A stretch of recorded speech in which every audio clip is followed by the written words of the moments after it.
I have just one question from Brazil.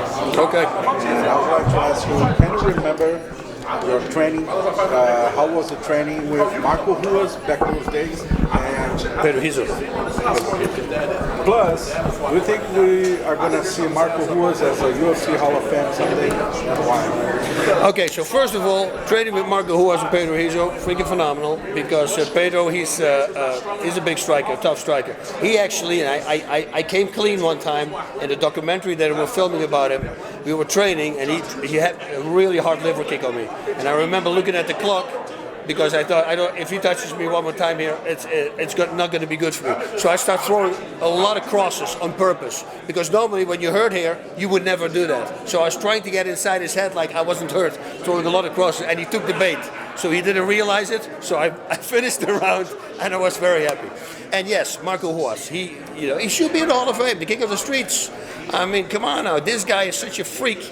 I mean, I would get phone calls from his wife. She would be angry at me because he would be scratched open with fighting. I said, because I did that. And I go, do you have any idea what your husband is doing to me? I mean, come on, I'm just defending myself. He's a freak of nature, super strong, super nice guy as well. So yeah, I love those guys. So you just mentioned Marco Ruas needing to be in the Hall of Fame right there, and getting some great fighters inducted tonight. Of course, you got Brandon.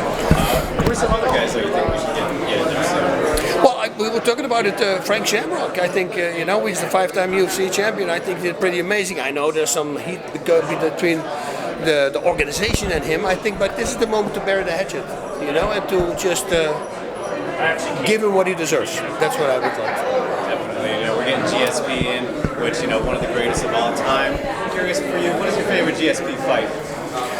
Ooh. Favorite GSP fight? Well, I got a cool story because a long time ago on his third fight, he fought in Canada. That was when Dwayne Ludwig, my student, knocked out Jens Pulver in the main event for the world title. And he was fighting on the same card. And I remember sitting backstage, and he came walking, and I said, what's your name again? George. I said, come over here. Can I talk to you? He said, yeah. I said, dude, that was really good. And he goes, oh, thank you. I said, I think you're going to be a world champion one day because you have a lot of talent. And bada bing, bada boom, here we are right now. I love the rematch with Matt Serra because that just pops out for me because he did a thing that I always tell my students to do, and nobody's done that, but somebody's on all fours need a freaking body. Because it's so effective, you can't flex, you don't know when the knee is coming, and when you breathe in, at the moment somebody hits you, dude, you can do 5,000 sit-ups a day, you will go down. It doesn't matter, because you're breathing in, they're relaxed. And when he did that, I go, okay, finally we see something. I was hoping other people start doing it. What do you think? Nobody's doing it. So, but that I really enjoyed. I mean, speaking of knees, the body on the ground right there, what is your thoughts on having them to the head like a prize style?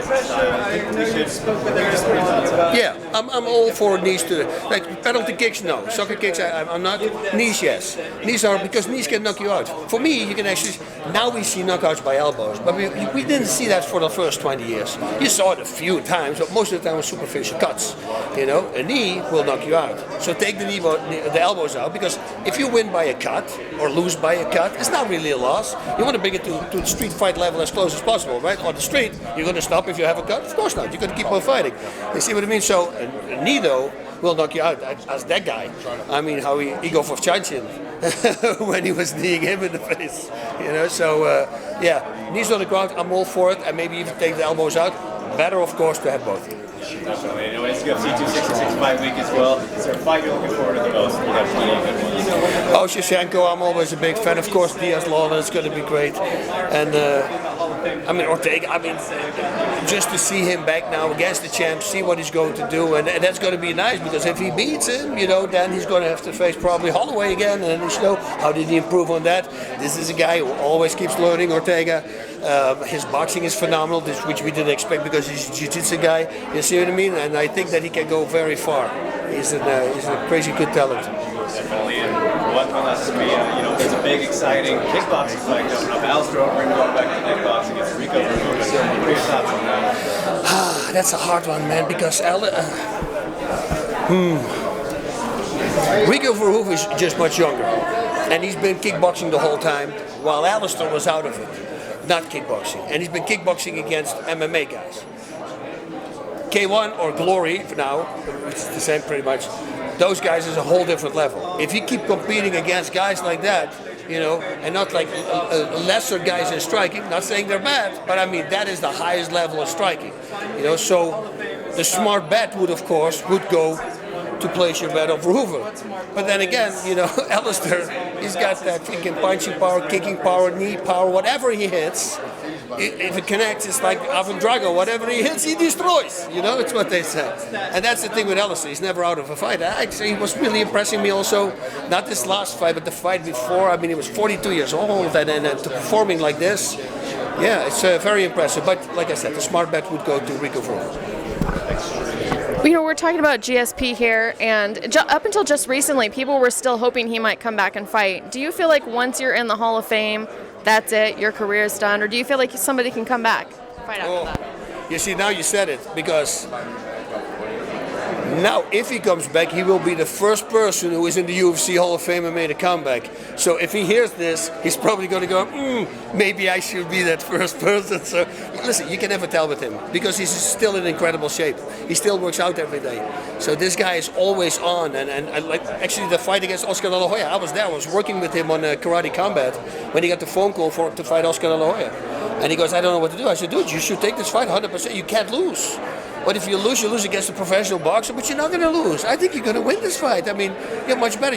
Only boxing. I mean, the stamina that mixed martial artists have compared to boxers. Or I'm not saying that boxers, but once you involve kicking and sprawling, it's a whole different animal. You get way more tired. So bringing that stamina to a boxing ring against the guy who's already getting older, at De La Hoya, coming back after everything, the turmoil he went on in his life, I think he's going to do very well. And he said, yeah, I'm going to take it. And then, unfortunately, he got shut down by the UFC, which is understandable, of course. But, yeah, never count him out.